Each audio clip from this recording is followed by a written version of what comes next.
Welcome to a new episode of A Window into the Amherst Regional Public Schools. My name is Michael Morris and I'm the Interim Superintendent.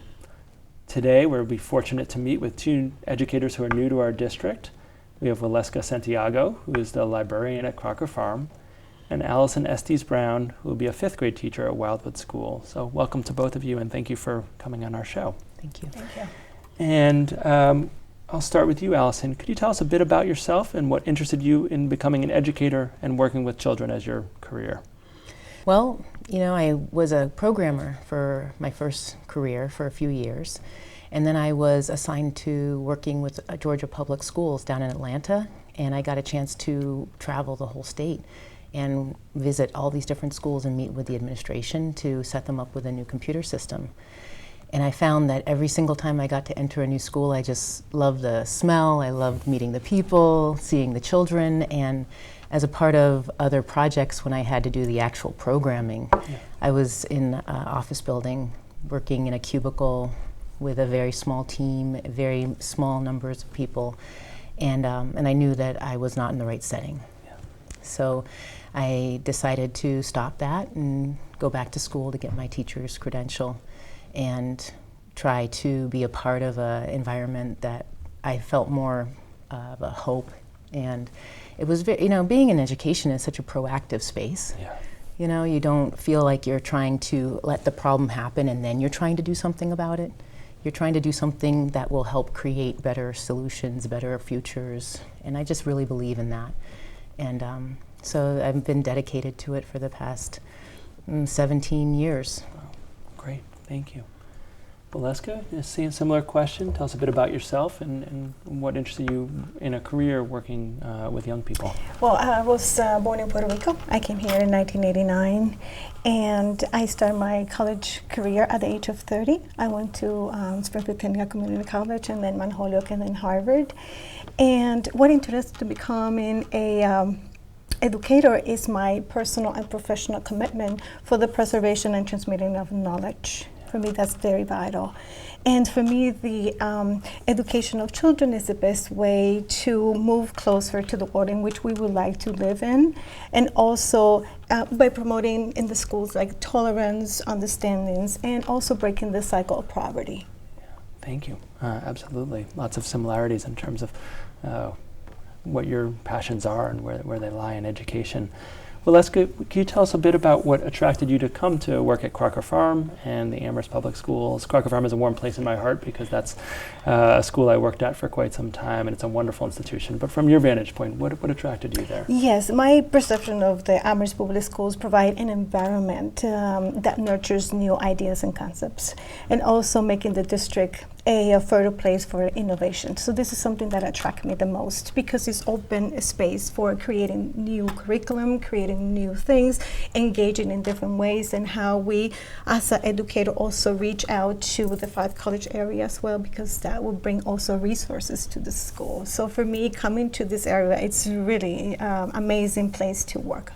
Yeah, absolutely. I know that in particular in the libraries, there's a nice community of librarians in the area, both in higher ed as well as in K-12, and it's a real focus, that doesn't always exist in every kind of geographic area. But I feel very fortunate to live and work in a community that values librarians and librarianship the way our community does. So you're entering a very warm, nurturing place with people to work with. Allison, what attracted you to move to Amherst?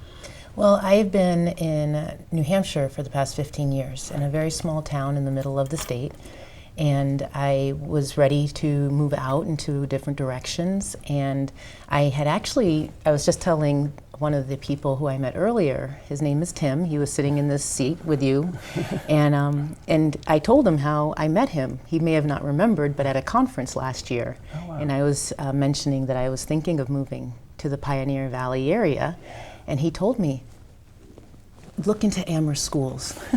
And I said, well, I'm a mature teacher. It's kind of hard sometimes to find work at a school when you've been in the game for 15 years.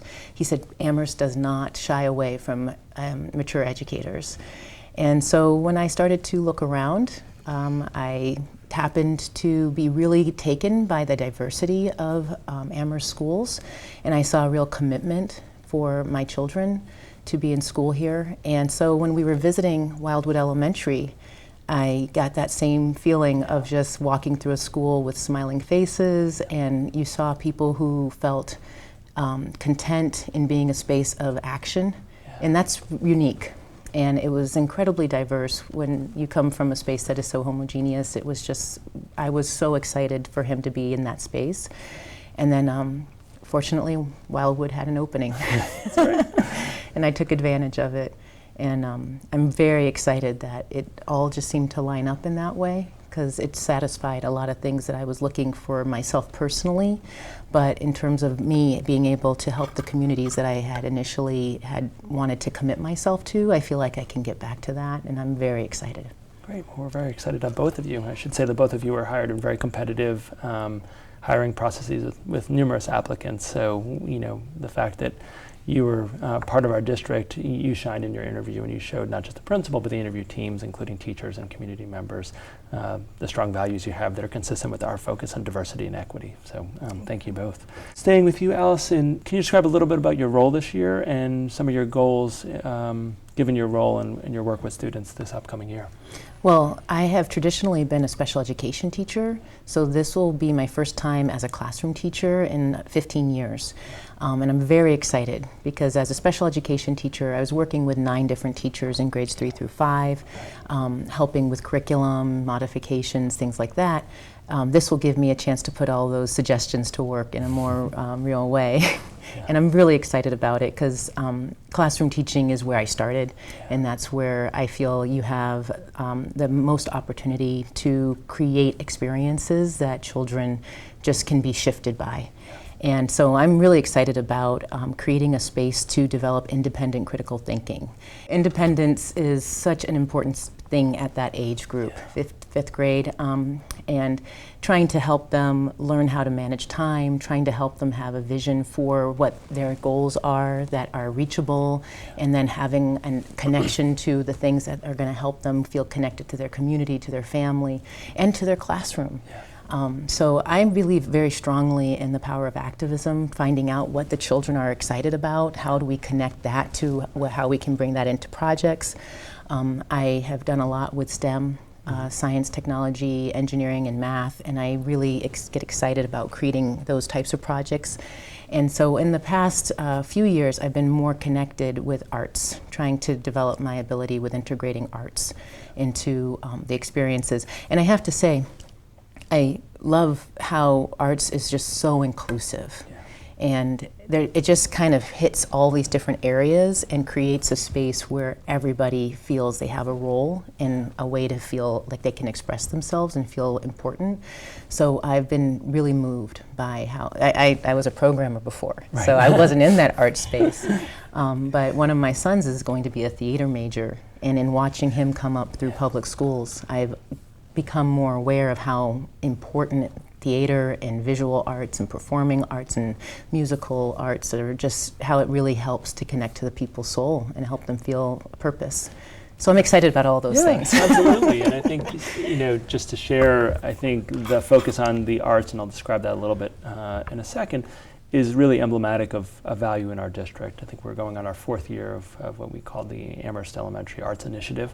And so that was not just about the arts, but it was about integrating them and making sure the arts are on a level playing field with the content in what's called the core areas are referred to, that there's not an either or, that they're not mutually exclusive, that arts can be used to enhance and expose students to the curriculum and to content in all sorts of innovative ways that speak to different students. That we know every student is unique, and we want to honor that, and that whole child approach is very consistent with what we approach at the elementary level. You know, the 5 kind of specials or aesthetic areas includes the library. So that's a good segue to come back to La Waleska. I mean, we have art, music, and music has many forms in our elementary schools, instrumental and classroom and chorus.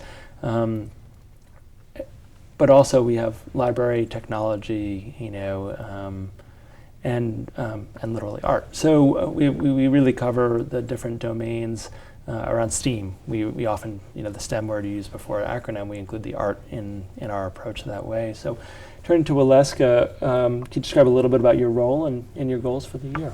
Yes. My goal this year is to help develop a 21st century elementary school library. A library that will be close-disciplinary, multi-ethnic, and multicultural. And talking about the arts, that includes the arts, of course.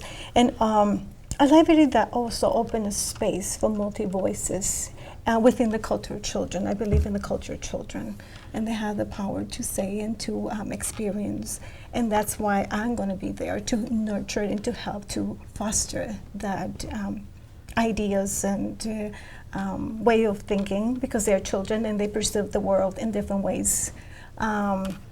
And also using the arts. I'm going to bring the arts. Actually, my card is full of artifacts and books and, paintings and all of that to include, because I like to use biographies for children. And from that perspective, I just trace the web and everything, math, science, and all that you're talking about, that, cross-cultural and cross-disciplinary.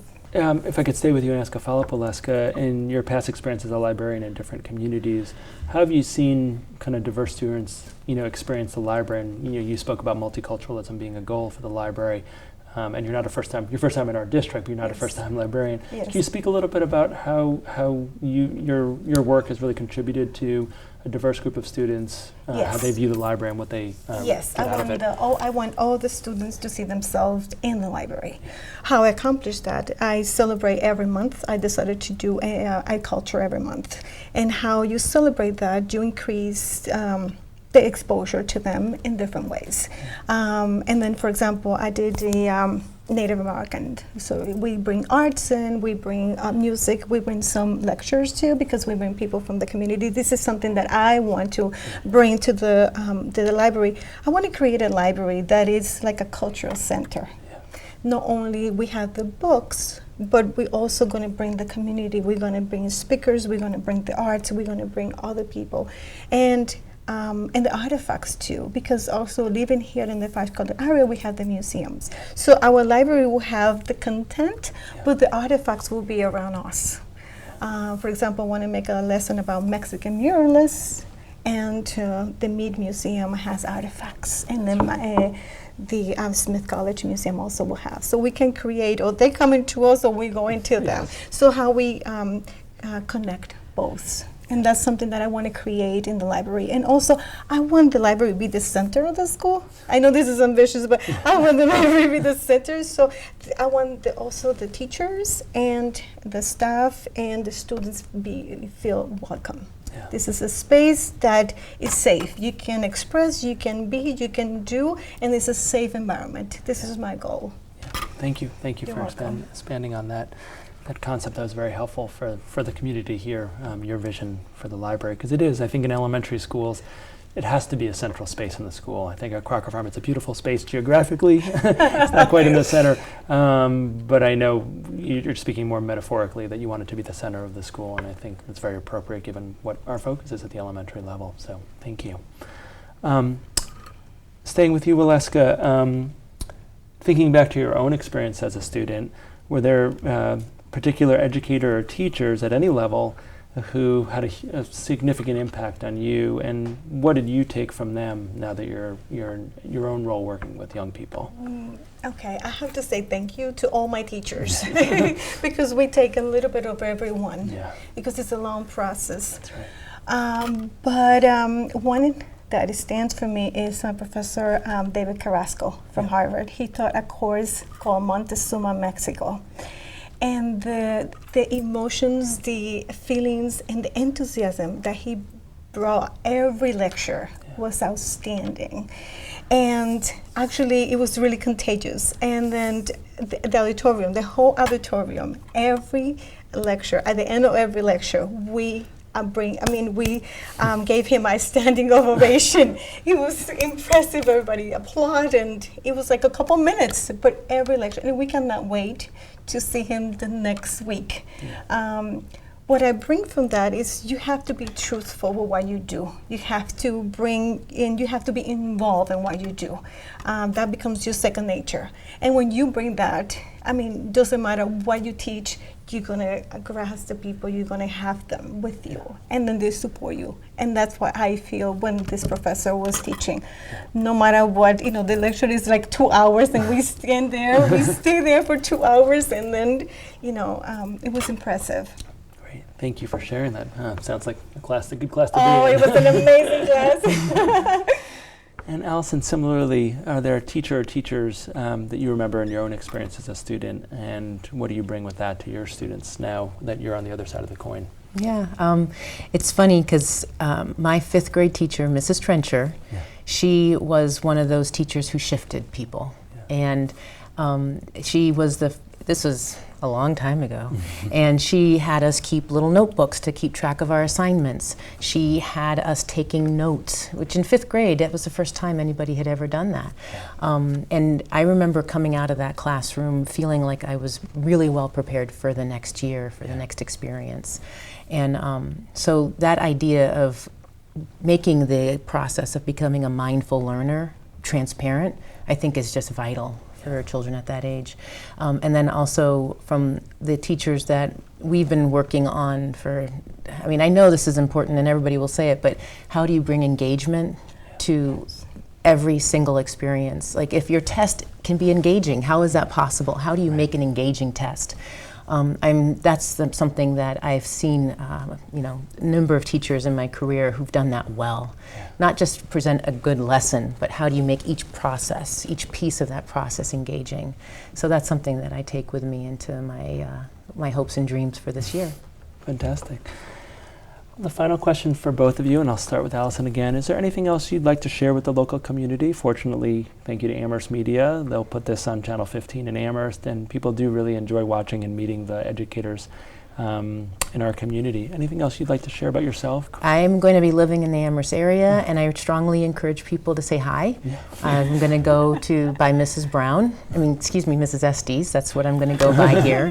And so just come on up and say, Mrs. Estes, I saw you on that show, and I love to talk about education. I love to talk about how people dream about how public education can fulfill the needs of the entire community, not just parts of it. So I'm really into those kind of conversations, and I really want people to feel welcome to talk to me about that. Thank you, Allison.